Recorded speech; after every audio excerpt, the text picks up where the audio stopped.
Welcome everyone, I'm Ray and today we are going to dive into chapter 11 and 12. Last time a lot happened, but the one thing in my mind that is still very clear, as if I had just read it 2 minutes ago, is the talking sword with wings and an eye. If I don't get some answers about it today, I mean it can talk now, so it can explain things, right? That's what I'm hoping. Anyway, get comfy and let's go. Please tell us a little bit about yourself. Okay, I hope this is from the perspective from the sword. Because I remember the last thing that happened is the sword said, yep, I'm no normal thingy or I'm no normal relic or something like that. I have nothing to do with you people. The flying sword said nonchalantly. However, it didn't mean to say that to keep people away. On the contrary, its enthusiasm is borderline exasperating. For instance,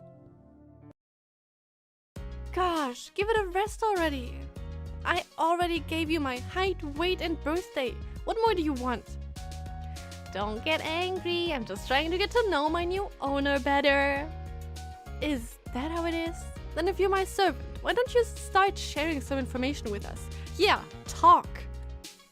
Oh my. Don't think I haven't noticed you're trying to change the subject? Well, what are you saying? I'm not doing anything. You're sure? Didn't you say you had nothing to do with us before we left? Care to explain yourself? Did you join us? Okay, we may have lost Jimmy and Alice, but we gained Chapoleon. I'm not that mad anymore. Yeah, that... Wait, what are you doing here, you fake detective? Fake detective? Your main profession is being an archaeologist. Calling you a fake detective isn't really wrong. Oh no, I already kind of start to like its personality. Jeez, don't interrupt your owner when she's talking. Ah, forget it. So, what are you doing here?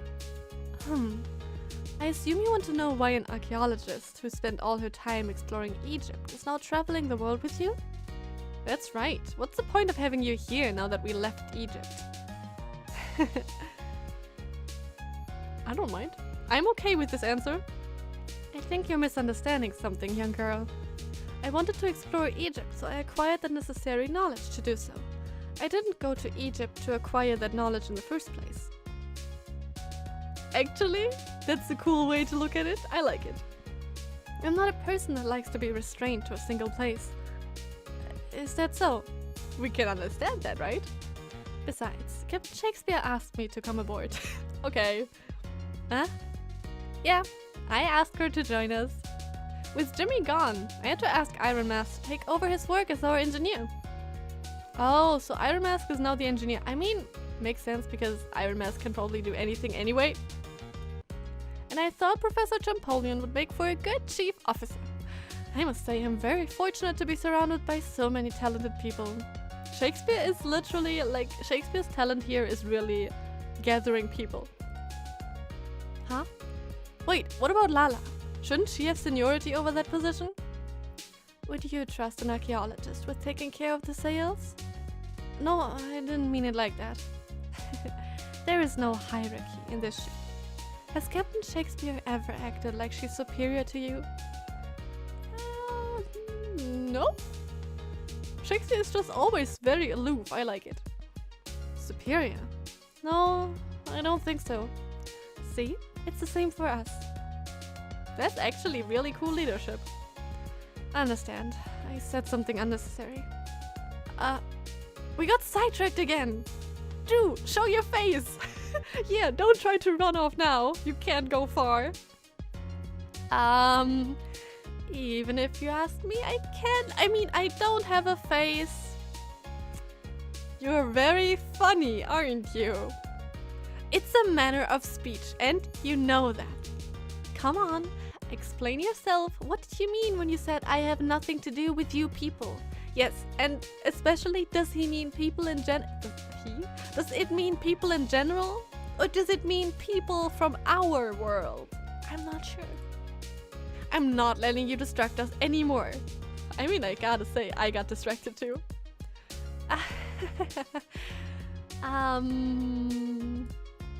This is a very personal story. Listen well. Will you really? I thought it would try to... Okay. Okay, I thought it would let... Okay, I'm fine. A long story ago. A long time ago. When Tsukchi and Alaska were still connected, and the Mu continent hadn't sunk to the bottom of the Mariana Trench yet. Are we talking about our universe? The humans of that era selfishly decided to create me. Well, don't get me wrong, I'm thankful they gave me a mind and all, but man, they were incredibly boring people. I like its attitude. They were a bunch of ascetics who researched something called military operations day and night. They tried to teach me those things too. Is it talking about, what are they called? What are they called again? Moth? Are they talking about?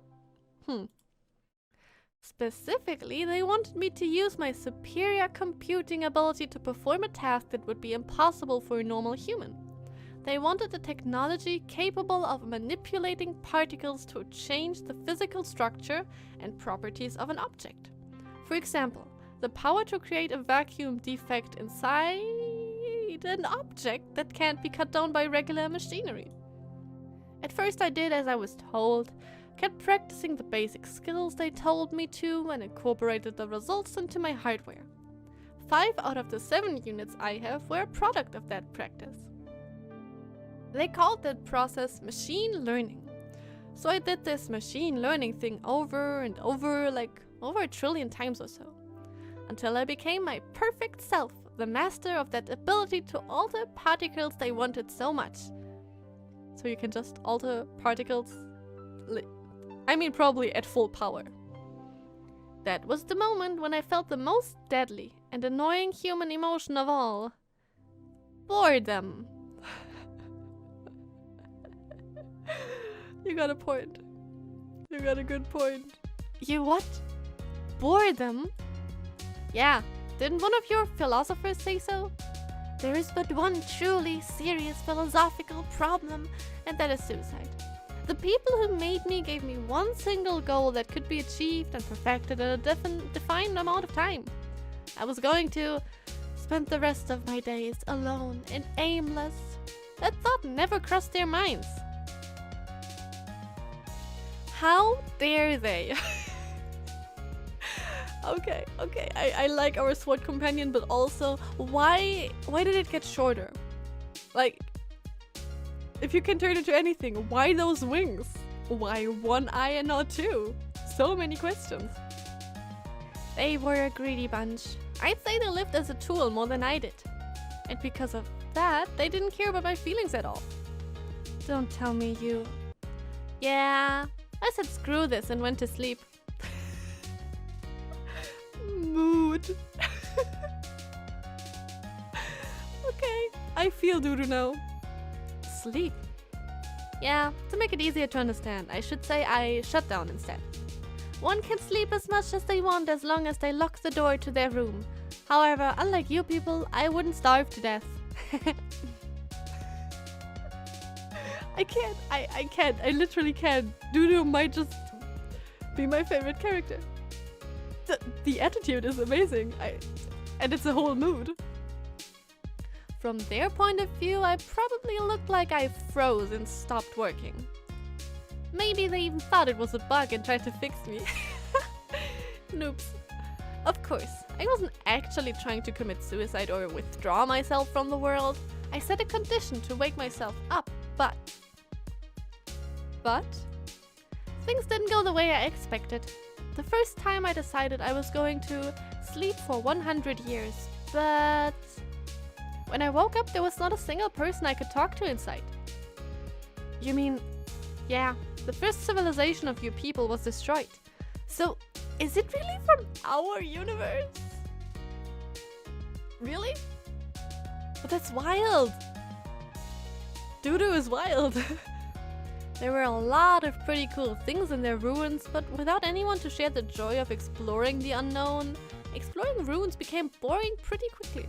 Wait, but if it can alter particles, it could technically change forms into whatever it wants, right? And seeing that it has an eye, couldn't it have taken a human form? I'm just curious, because that, like, if Dudu becomes a person, it's over for me. Then that's my favorite character. I'm really not sure where that came from. So I went to sleep again. This time the condition to wake up was, I hope there is someone who I could talk to every day.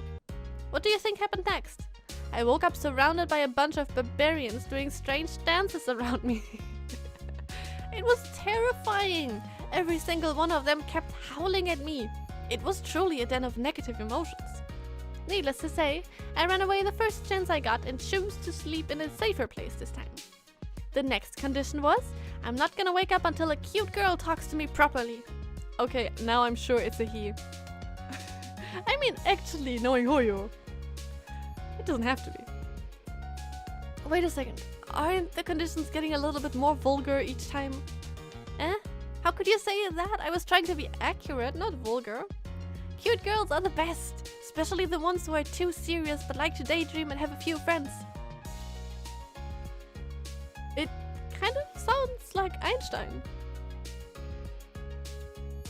Am I wrong? Hey, who are you talking about? Wait, you're not saying Bianca, right?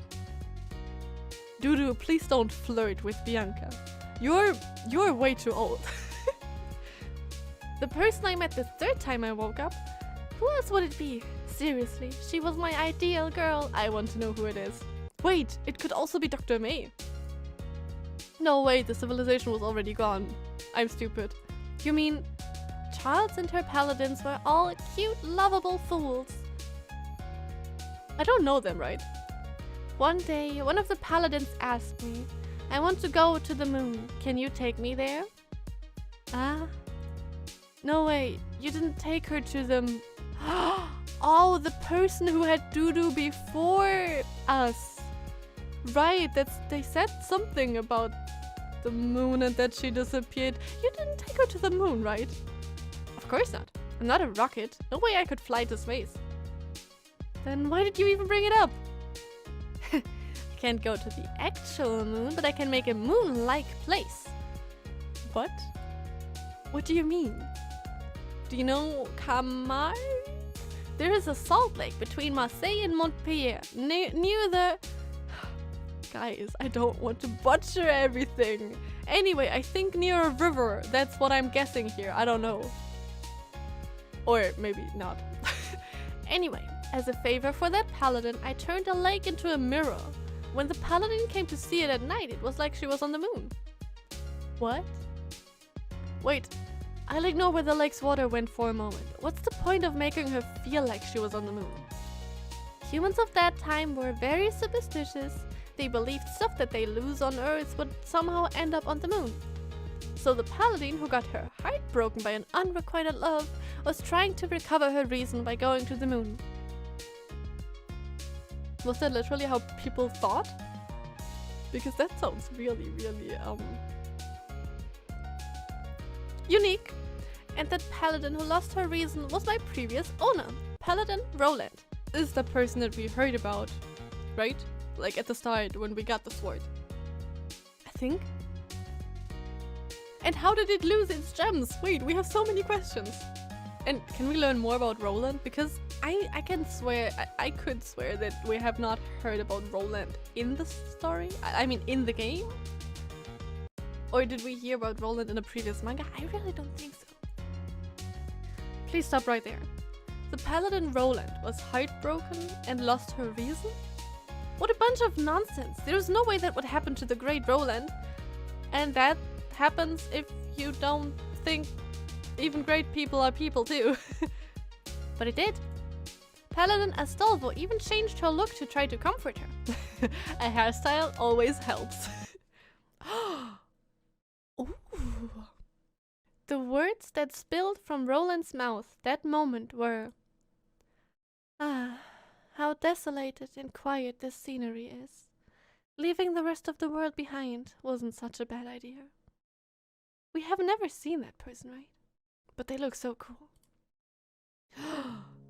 Ooh, and then Astolfo got closer to her and said, I want to know more about their story. They show me one picture and I'm like, I want more of that. What the heck? But I mean, look at them. Wait, what if this is an ancestor of Bianca? But like, we don't have anyone with green hair, right? Please tell me that those people play a bigger role, because anyway. Yes, the moon is beautiful tonight, isn't it? They were definitely lovers, we already know that. Well, isn't it romantic? Yes, it is. Yes, it is. I feel sick. My reaction to any romance in TV series that is not anime. Huh? You called the people who made you boring and even toyed with the hearts of the paladins. You're just a malevolent criminal. I loved Roland's story. I've always liked her and Durandal. This is the worst.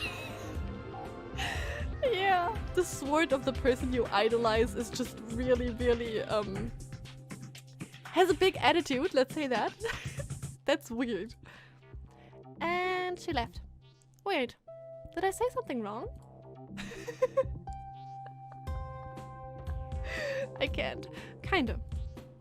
But let me tell you, she's way more interesting than Roland. And cuter too. Why does everyone say she's cute? I mean, yes, she is cute. But I hope you all mean that in the she's adorable way. You think so? For now, I can only say she won't trick me into working for her like Shelley did. She's a very serious girl, but she's also interesting and cute. Those qualities don't contradict each other. You'll see in due time. Alright, I wanted to ask you something. I have multiple questions. Why did you lose the gems? Wait, it did have the gems from the start, right? I mean, it did have it before something happened. Yeah, you didn't even continue your story. How did you end up here? Wait! Bianca, why did you get emotional? Rita, what is it, Bianca-sama? I feel like we're losing sight of our objective. What is your objective? And do you mean the sword objective or your Schicksal objective? We had a rocky start right after we arrived, but since we arrived at Alexandria, it's like things are spiraling out of control. That's normal, Bianca-sama. We're only human. Not even Otto-sama can deal with everything himself. Okay, but isn't it so interesting that she calls her Sama and Otto? Like, Otto is in a whole different position, but she still calls them the same way. Or she addresses them the same way, I should say. That's crazy, like in my head. But I know where your anxiety is coming from, Bianca-san. Until now, you've only taken part in combat missions. It's normal to not be used to this. Like, but what is their mission exactly? Just explore? Or find something? Or was their mission to retrieve something, which is a sword? We know so little. And I'm sure you guys already told me, but like, I haven't seen it yet. People are complex animals. Each person has their own way of doing things and their own circumstances to consider. But despite that, no one can truly act and live alone. People's own existence is contradictory. But it's thanks to those endless contradictions that they are able to band together to form miraculous societies and civilizations. Wouldn't you say that too is another contradiction? Rita, did you read a lot of books? You sound like a teacher. I did a long time ago. It was required for a mission. If a 16-year-old girl says a long time ago, that could be everything from 1 month to 10 years. I believe we should focus on key elements that could serve in our mission. As for everything else, we should consider ourselves outsiders and not interfere in their affairs. In particular, that strange sword caught my interest. Don't you think it's surrounded in many mysteries too, Bianca-sama? Yes, but it's fine. We still have plenty of time. form. What? Oh my god, I hate that they... I mean, it makes sense because they both know the story and they know their mission, but we don't. And it's fine if you take your time to get to know each other. Okay. Then we should get to know the sword, I guess. The next day. Hello everyone, this is Barbarossa, your dear Captain Shakespeare speaking to you. It's only been a day, but how's life aboard my ship? Are you starting to miss being on land already? Good news for you then. The Caledonia has left the Mediterranean Sea and arrived at our resupply point, the Azores Islands. Everyone can take a 30-minute break once we dock on the eastern side of the island. Afterwards, I'll be announcing our next destination. Look forward to it. That's all. The Azores Islands. Are we already at the border between the western and eastern hemispheres? Yes, Bianca-sama. This old submarine traveled over 5,000 kilometers in a single night. Those ultra-high-speed sea currents are truly amazing. Well, I suppose we can think of this as riding a high-speed train. Can you hear me? This is Iron Mask, the engineer. I have a message for Bianca and Rita. And they don't even know that it's Schrödinger. But like, they wouldn't even know what to do with that information because they weren't in that time. But if Otto would see her, that would be something different. Is that why she's always in that mask? But then why did she take it off? I'm not quite sure. But I'm just curious what will happen if they kind of get to know her and maybe even see her in our universe later. That would be so interesting. Once you get to the shore, please wait there. The captain is going to perform a small ceremony and she would like for you to attend. A small ceremony? What is that? Let's go see it for ourselves, Bianca-sama. I mean, yeah, that makes sense, but like, what is it? I can't with that expression. How beauteous mankind is. Oh, brave new world that has such people in it. Oh, you're early. Nothing else to do. Anyway, was that vocal workout? Heard you were reciting some weird lines. Eavesdropping isn't good manners. Well, might as well start now. Are you sure? It's no big deal. We don't need many people for this. Let's go. Could you hold this jar for me? You're not making Jack Sparrow reference here, right? This thing? What are you planning to do with it? Just take it, please. Without it, the ceremony would be pointless. Okay. What kind of... Shakespeare! Hey! The Azores Islands, located at the center of the North Atlantic Ocean, are populated by hundreds of thousands of people in the real world. However, here in this world within the Quantum Sea, the crew of the Caledonia arrived at an uninhabited island. The sea breeze made its presence known in the quiet forest, letting them feel the beauty of nature that transcended all solitude and desolateness. Shakespeare stopped at the cape. She took the jar from Bianca's hands, and the sound of splash signaled that it had hit its mark. After surprising Bianca, Shakespeare took a letter out of her pocket and began reading it. Physician? Heal thyself, then wilt thou also heal thy patient.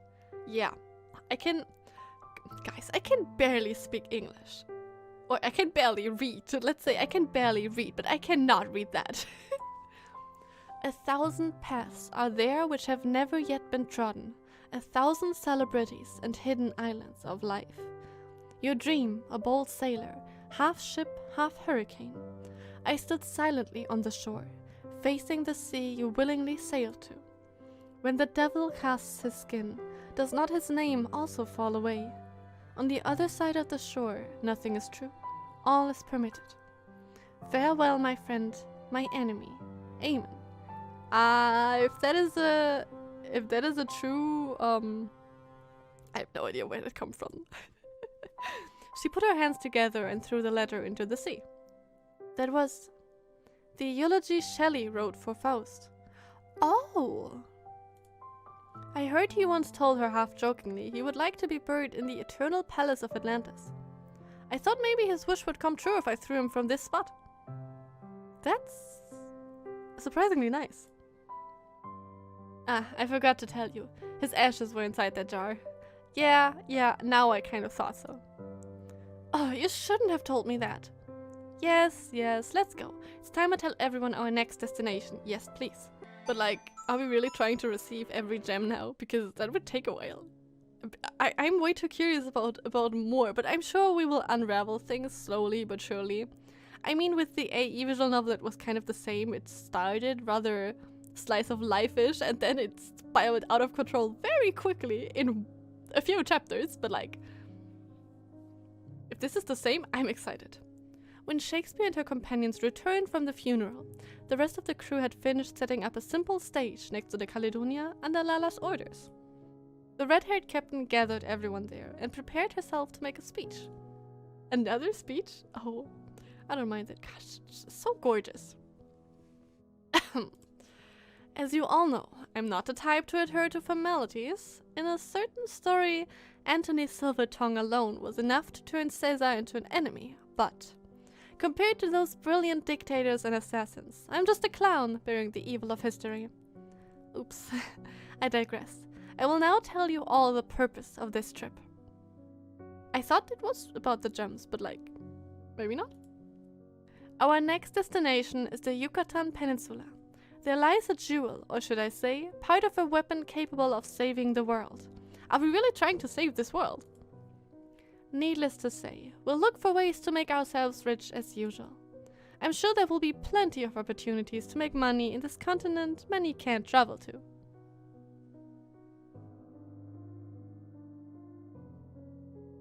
That's actually a good motivation for pirates.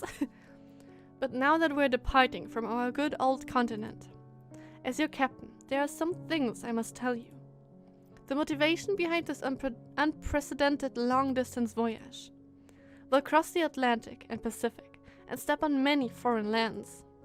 The reason for that goes beyond money and honor.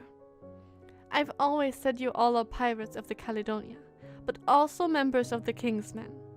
I never said those words because I missed my old business, or because I wanted to make you all take part in a play one day. The true meaning of those words is, the world is the greatest stage of all, and those who enjoy their lives are the greatest actors. She has a way with words. Ooh. We are pirates. Like all pirates, what we want is one simple thing: freedom. There are no annoying laws to bind us on the sea. We take everything, and we share everything. We live the way we want. However, those days will soon come to an end. Why, you ask? Because there is a rope around our necks, tightening more and more each day. That invisible rope has already claimed the lives of many tutelary deities. Their names were England, Scotland, Ireland, France, Netherlands, Germany, Scandinavia, Poland, Bohemia, Hungary, Wallachia, Bulgaria, Serbia, Albania, Greece. Do you really have to say every... Okay. We got it. Italy and Iberia. Some of you may have heard of them. All of them form Europe. Couldn't you have just said Europe? Sorry, it's an important moment. I won't joke around. A continent that used to be prosperous and free under the blessing of the gods. That place was truly Arcadia, the Golden Land. But that's not the case anymore. As we all saw when we crossed the Mediterranean, Europe is currently blocked by invincible tall walls. The continent has become an inhabitable place no one can set foot on. There is a legend that speaks of the beginning of this tragedy. Tell me this legend. Oh my god, yes. On the day of the autumnal equinox, the emperor landed on Amsterdam. To this day, I still don't know who this emperor is, but they landed there, meaning they came from space. Yeah. But the way he ruled his nation was unlike anything we've ever seen. The elders said the emperor of a foreign land took his servants and swarmed the streets. Then, strange things started to happen. Half of those who saw them couldn't help but join them, as if they were born to be the emperor's servants. Was the emperor a Hasha? Maybe? That could make sense, actually. The emperor's servants didn't eat, drink, nor sleep. They just followed their emperor, singing songs in a strange language and marching forward. That is so weird. I'm just trying to link it, but I don't think I can link it to anything. They crossed mountains and rivers until they arrived at the ruins of an ancient city at the center of the continent. We don't know what the Emperor did there, but the ruins were suddenly overflowing with energy, and the mirror-like walls began to spread infinitely. It was like all the world's fire and lighting was located inside those walls. Everything that came in contact with them, be it people, animals, or plants, evaporated into pale dust. That's what your ancestors experienced. A century later, those walls no one could lay a finger on caged the entirety of Europe. I'm sure everyone remembers the tragedy of Gibraltar from 5 years ago. No one can guess what kind of calamity awaits us next. Until someone defeats that natural disaster. Until someone steals back the world from the hands of the so-called emperor. She is freaking good with her words and motivating, and like, I need to know, is that emperor really a herrscher or just a bad human? But like, why did people start to follow? Like, the first thing I thought was that everyone kind of turned HONKAI because, you know, kind of like an eruption, the herrscher came and so people turned into HONKAI. Because it's still just a legend, so not everything has to be exactly how it's told. So maybe the herrscher was sent there to do something from the ancient city. But like, why from the ancient city? Okay, there are already so many questions.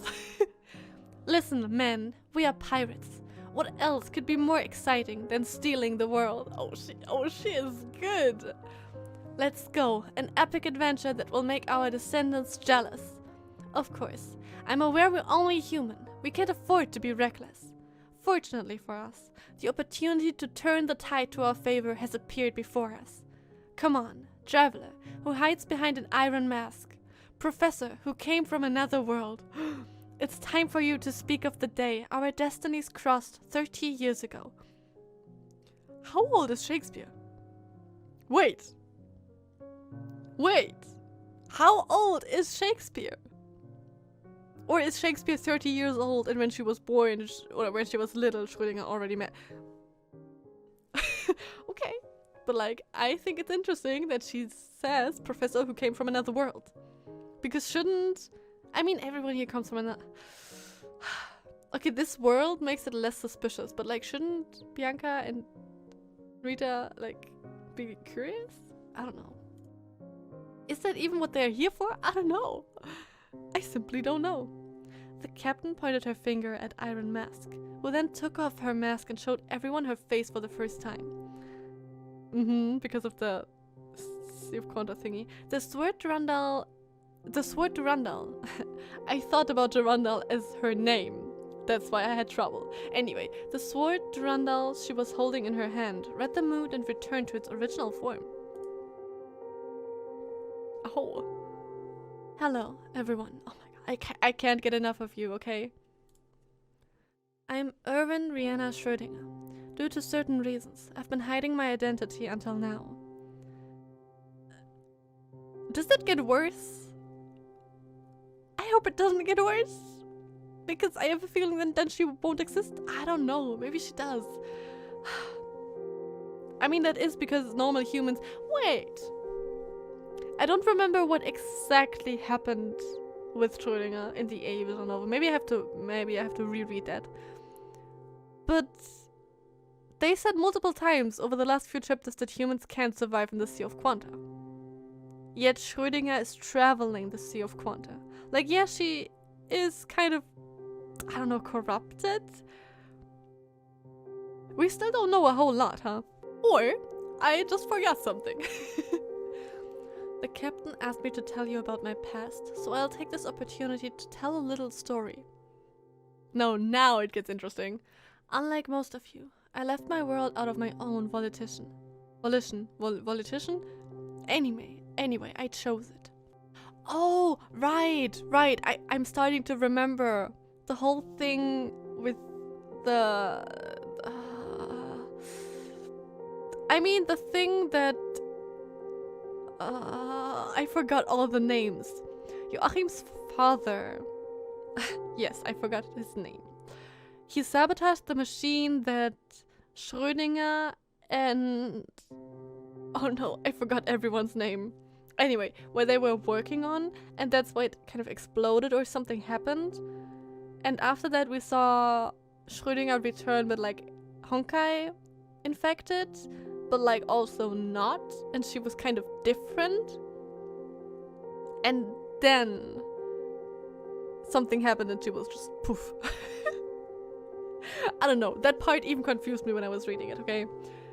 So, she is interesting. And it's also interesting that that's kind of a confirmation for me that all of those people are from different worlds but kind of got sucked into this because of the thing that they explained about earlier, which I cannot repeat, but I kind of got it, but also kind of not. Same as our two newcomer Valkyries over there. Very good. To be specific, we belong to the same world and even the same organization. Wait! Huh? No. How you don't? Actually no, that's true. She did belong to Schicksal. True! She was gone before the branch took off as AE. Right! That's so interesting that she even says it like that. Because I forgot about it. This happened a few decades ago. One day I was involved in a certain accident. Oh, I'm glad that you remind me. It resulted in the loss of my stability as a physical entity. As such, the imaginary energy went out of control, and the unitarity of my quantum distribution was altered. That sounds way too complicated for me, but I guess that's an explanation. The people of that world call this phenomenon quantization. Huh. My entity disappeared and my consciousness fell to the bottom of the sea of Quanta, the world of lowest energy where I would be trapped forever. But you're not trapped. Or I was supposed to. Yes, please tell me. I was lucky enough to find this holy sword that also came from the outside world, while I was slowly sinking into the abyss. Oh, you found the sword! And the sword kind of saved you. Oh my god. The holy sword at the time didn't have a soul. It was just a piece of metal. In contrast, I was a soul without body. Thanks to that difference, I was able to stabilize my own existence, and by coming in contact with me, the holy sword was able to regain its former strength. Together we were able to pour enough energy to make a leap out of the abyss. Huh. But we were too far away from our original world. There was no beacon to guide us back to our world. As such, we were unable to specify a landing point and had to leap blindly. And as you all can see, we arrived here, albeit in an incomplete state. So as for right now, she's not a traveler, so she's not traveling from world to world, but like she's here, and since then she just was here. That's crazy though. That is way too crazy. And also so interesting. Huh. Can we not somehow save her and bring her back? Like, get her a beacon or something? Can't Bianca... I mean, I know that they are not taking her back or anything. And I mean, she said that she lost her physical... I mean, partially, right? Like... I don't know. I don't believe in things like fate. But I'm convinced there is something only this sword can do in this irregular world. That is, to tear down the walls of calamity that threaten humanity. Captain, may I borrow the Great Star of Africa? Huh? Wait, are you planning to use it to do that? You don't want to sell it anyway. You didn't even say how you guys met! Guys! Fine. I suppose all jewels, no matter how precious, are destined to be cut. At least cut it nicely, okay? What? What? 10 minutes later, a rough diamond, about the size of an eggplant, was brought from the captain's room. Its size was certainly amazing. As far as its surface is concerned, it was closer to glass rather than a diamond. Huh? Just by touching it with a hand, one can tell it's the world's purest crystal. Its smooth texture quickly adapted to the temperature of the palm. While everyone was busy fawning over the diamond, Schrödinger placed the holy sword upside down in the center of the table. Her right hand, holding the hilt, was glowing purple, as if it was pouring energy into the sword. What? I'm ready, she said. She extended her left hand towards the man behind her, and told him, bring me the diamond. She held the world's most precious jewel gently, as if she was a potter molding a clay pot, a carpenter using a plane. She put the jewel next to the sword, and gently but steadily began to rub it, like putting margarine on a slice of bread. When Schrödinger lifted the sword for inspection, the section where margarine was put was smooth and clear. While the sailors hold their breath, Schrödinger spins the diamond, as if she was peeling a potato. What exactly does that do? I'm so confused. And lastly, she returned the jewel that was cut to the captain. This isn't my area of expertise, so the only thing I could do was to keep the size of the stone as small as possible. I hope the diamond didn't lose its value. With an expressionless face, Schrödinger pulled the sword out of the table, causing the light to disappear. She promptly left the stage and returned to her seat. I am so confused. What did she just do? Huh? What? Performance?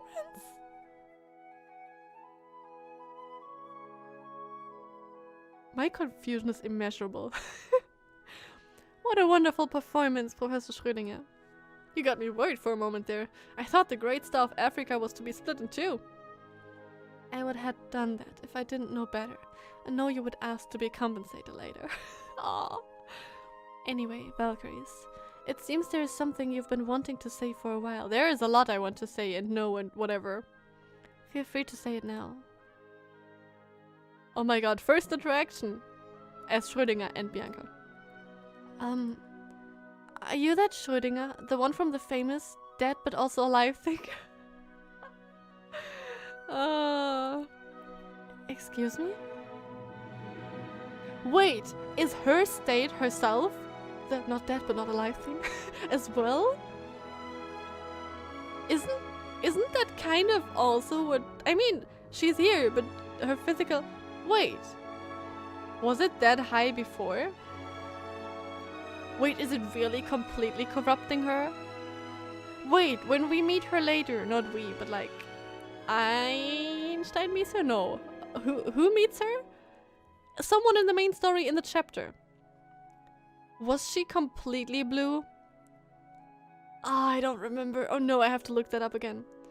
I think Bianca-sama is referring to the cat that is both alive and dead experiment. Yeah, she is. Aha, that silly thing. That silly thought experiment is what comes first to people's mind when they think of me. Yes. I mean, to my surprise, many people don't even know about that. It always surprised me, because I think it's so interesting. I don't know. This is silly. Schrödinger's cat is very popular, you know. It's just a dumb example of a paradox. I have no clue why it became so popular. I love her. Never mind that. This isn't the time to be talking about the past. Feel free to think whatever you want about my past. What matters now is solving this world's biggest problem. But like, does it matter to her because she lived in this world for 30 years? Or is there more to it? Actually, I have one hypothesis regarding that. I have no proof of it, but I feel like I should tell you about it. I theorize the universes we are in right now has a lifespan, and that it is much shorter than the lifespan of a regular world. That sounds important. If that's the case, we need to hurry.